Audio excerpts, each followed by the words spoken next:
Dabar mes matome iš tikrųjų rungtį Fukugo, kuomet sportininkai viename rate daro formas, kuri vadinasi kita, tai yra analogija kaip ir anksčiau matytom katom, tik būtent kuo skiriasi kita ir visos klasikinės katos, kad kita yra sukurta tik tai specifiniai šiai rungčiai. Ir ten teisėjai atsižvelgia į kiekvieną mažiausią niuansą. Jeigu pagal reglamentą smūgis ranka turi būti padarytas pilvo aukštėje, vadinasi pilvo aukštėje turi būti ir taip toliau, nes kitaip fiksuojama klaida. O dabar matome kovą dėl 3-4 vietos kita rungtyje, jau susitinka padarę formą laisvoje dvikovoje komite. Pabandysiu pakomentuoti tai, ką mes matome. Kova trunka 1,5 minutės arba iki pergalės. Jeigu pergalė ateina anksčiau nei laikas, vadinasi, kova baigėsi anksčiau. Už ką duodami taškai? Tik tai už tiksliai atliktą techniką, už stiprų kontroliuojamą veiksmą, atliktą į tiksliai tam skirtą vietą, pavyzdžiui, jeigu korpusas yra saulės rezginys arba smakras, jeigu galva, ir turi būti atliktas laiku. Geriausias laikas veiksmo atlikimui yra tuomet, kuomet priešininkas ateina į tave, artėja ir tu jį pasitinki su technika. Dabar teisėjai Kristina rodo su balta vėliavėle, kad baltas sportininkas atliko techniką, kurią reiktų vertinti tašku. Pagrindinis teisėjas parodęs gestą, tokį suko ranką ratu, kad truputį trūksta iki tų 4 taškų iki Vazari, bet pritraukėmės, pritempėm, nes daug punktų kaip ir sutapo.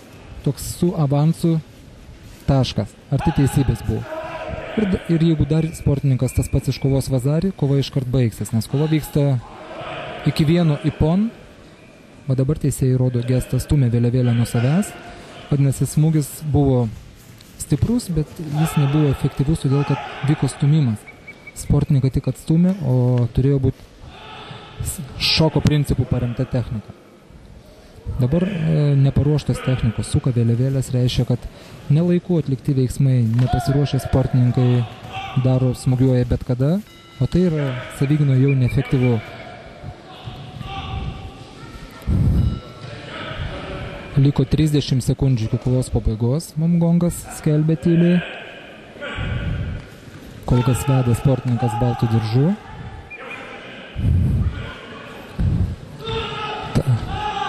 Taškai neduoti.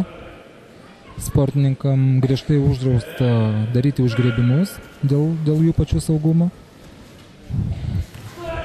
Kontaktas yra kontroliuojamas tiek į galvos sritį, tiek į korpusą. Neefektyvi technika, nes nepasiekė vienas kito.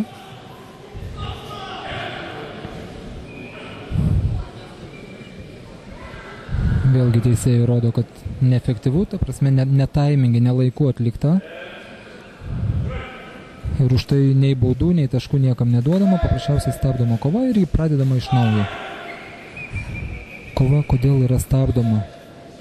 Siekiama kaip pasakyti, mokyti sportininkus, o dabar bus įspėjimas baltam diržui, žodinis, nes pasikviečia bus sportininkus, kad girdėtų ir vienas ir kitas, ką sako teisėjas vienam, už kontaktą, nes nekontroliuota veiksmą. Jau po laiko, kai prasideda užgriebimas, tempimas, teisėjai stabdo kovą, kad išvengt traumų.